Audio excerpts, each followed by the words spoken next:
যারা চিতই পিঠা খেতে ভালোবাসেন কিন্তু বাসায় পারফেক্টভাবে চিতই পিঠা বানাতে পারেন না, বানালেও এরকম ফুলকো চিতই পিঠা হয় না বা ভিতরে জালি জালি সেই এফেক্টটা আসে না, আজকের রেসিপিটা তাদের উপকারে আসবে। তাদের জন্যই নিয়ে এসেছি ফুলকো চিতই পিঠা। এই চিতই পিঠা বানানোর জন্য এখানে আমি আতপ চাল ভিজিয়ে রেখেছি। আমি 4 কাপের মতো আতপ চাল 3 থেকে 4 ঘন্টা এগুলোকে ভিজিয়ে রেখেছি। দেখুন চালগুলো কিন্তু খুব ভালোভাবে ভিজে গেছে। আমি কিন্তু এই আতপ চালই নিয়েছি, আতপ চালের সাথে সাথে কিন্তু কোনো সিদ্ধ চাল বা অন্য কোনো চাল মিক্সড করিনি। এখন এটা আমি মিক্সিতে একটু জল দিয়ে ভালো করে একটু ঘন ব্যাটার তৈরি করে নিয়েছি। দেখুন একদম মসৃণ হবে এই ব্যাটারটা। চিতই পিঠা ফুলকো বানাতে গেলে কিন্তু ব্যাটারটা অনেক ইম্পর্ট্যান্ট, আপনারা এই জিনিসটা খেয়াল করবেন। একটা মসৃণ ব্যাটার তৈরি করে নেবেন। এখন এই ব্যাটারটাকে আমি প্রথমে হাত দিয়ে খুব ভালো করে মিক্সড করে নিচ্ছি। আপনারা চাইলে এই ব্যাটারটা পাটায়ও আপনারা এই চালটা বেটে নিতে পারেন। আমি মিক্সিতে করেছি, আর হাত দিয়ে এইভাবে খুব ভালো করে এই ব্যাটারটাকে মেখে নেবেন। তাতে করে কিন্তু যখন আমরা চিতই পিঠাটা ভাজবো, চিতই পিঠাটা কিন্তু খুব সুন্দর ফুলে উঠবে। সাথে সাথে চিতই পিঠার ব্যাটার বানিয়ে পিঠা ভাজতে যাবেন না, তাতে করে কিন্তু চিতই পিঠাটা ফুলতে চায় না। আমি 10 থেকে 15 মিনিট এই ব্যাটারটাকে হাত দিয়ে খুব ভালো করে একটুখানি বিট করে নিচ্ছি।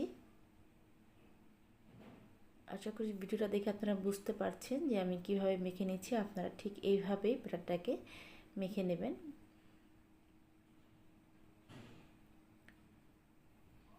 ব্যাটারটা কিন্তু এখনও অনেক ঘন আছে, খুব একটা পাতলাও করিনি আবার খুব একটা ঘনও না। দেখুন আমি হাত দিয়ে যখন তুলছি ব্যাটারটা ঠিক কীরকম আছে। এখন এখানে আমি হালকা কুসুম গরম জল নিয়ে নিয়েছি। গরম জলটা কিন্তু হাত দিয়ে এরকম করলে, টাচ করলে একটা হালকা গরম লাগবে, খুব একটা গরম না। এই গরম জলটাই আমি ব্যাটারে দেব, হালকা হালকা করে দেব। আর ব্যাটারটাকে আর একটু পাতলা করে নেব, আর সাথে দিয়ে দেব স্বাদ অনুযায়ী লবণ দিয়েও আমি ব্যাটারটাকে খুব ভালো করে মেখে নিচ্ছি। আর একটু কিন্তু এখানে ব্যাটারটাকে মেখে নিতে হবে। দেখুন ব্যাটারটা কিন্তু এখন অনেকটাই পাতলা আছে। আমি কিন্তু হালকা গরম জল দিয়েছি, আপনারা কিন্তু খুব একটা বেশি ফুটন্ত গরম জল দিতে যাবেন না, তাতে করে কিন্তু পিঠাগুলো ভালো মতো ফুলবে না। আপনারা হাত দিয়ে বুঝতে পারবেন যে এটা উষ্ণ গরম আছে, তখন এই জলটা দিয়ে দেবেন, একবার ঠান্ডা জলও দেওয়া যাবে না। এখন লবণ দিয়েও কিন্তু আমি ব্যাটারটাকে আরেকটু বিট করে নিচ্ছি। এই কাজটা কিন্তু একটু সময় নিয়ে করতে হবে, তাহলে কিন্তু চিতই পিঠাগুলো খুব সুন্দরভাবে ফুলে উঠবে। এই যে এখন দেখুন আমি হাত দিয়ে দেখাচ্ছি ব্যাটারটা কতটা পাতলা আছে, ঠিক হাতটা কিন্তু স্বচ্ছ দেখা যাচ্ছে।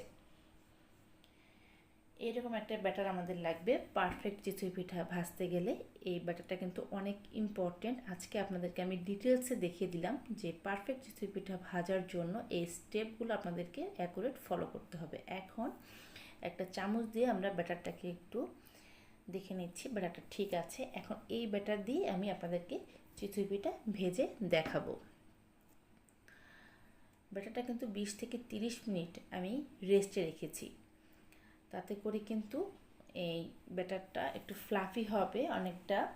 কেক বানাতে গেলে আমরা যেরকমভাবে বিট করে নিই, এই ব্যাটারটাকে কিন্তু ঠিকমতো বিট করে নিতে হবে। এখন চামচের সাহায্যে 1 চামচ করে আমি কড়াইতে দিয়ে দেব, আর পিঠাটাকে ঢেকে দিচ্ছি। চুলার আঁচটাও কিন্তু ইম্পর্ট্যান্ট।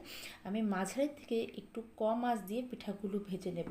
5 মিনিটের মতো এগুলোকে আমি মাঝারি একটু কম আঁচে দিয়ে তারপর পিঠাগুলোকে করে নিয়েছি। 5 মিনিটের মতো রেখেছি। 5 মিনিট পর ঢাকনা তুলে দেখতেই পাচ্ছেন পিঠাগুলো কতটা ফুলে উঠেছে। আসলে আপনারা যদি পারফেক্ট একটা ব্যাটার তৈরি করতে পারেন, তাহলে কিন্তু প্রত্যেকটা পিঠাই এরকম ফুলকো হবে আর ভেতরে জালি জালি সেই এফেক্টটা চলে আসবে। দেখুন আমার প্রত্যেকটা পিঠা কি সুন্দর ফুলকো হচ্ছে। এটার কিছুই না, আমি পারফেক্ট একটা ব্যাটার তৈরি করেছি। আপনারা আমি যেভাবে স্টেপগুলো দেখালাম, একটু সময় নিয়ে, তাড়াতাড়ি করতে যাবেন না, একটু সময় নিয়ে ব্যাটারটাকে খুব ভালো করে মেখে নেবেন। তারপর 30 মিনিট সেটাকে রেস্টে রেখে দেবেন। খুব ভালো করে যদি ব্যাটারটা বিট করতে পারেন, তাহলে কিন্তু পিঠাগুলো ঠিক এরকম ফুলকো হবে, আমার পিঠাগুলো যেরকম ফুলকো হচ্ছে। আমি কিন্তু পর কয়েকটা পিঠা ভেজে নিয়েছি। হয়ে গেল আমার চিতই পিঠা। আশা করি রেসিপিটা আপনাদের ভালো লেগেছে। এরকম রেসিপি পাওয়ার জন্য চ্যানেলটা সাবস্ক্রাইব করে আমার পাশেই থাকবেন।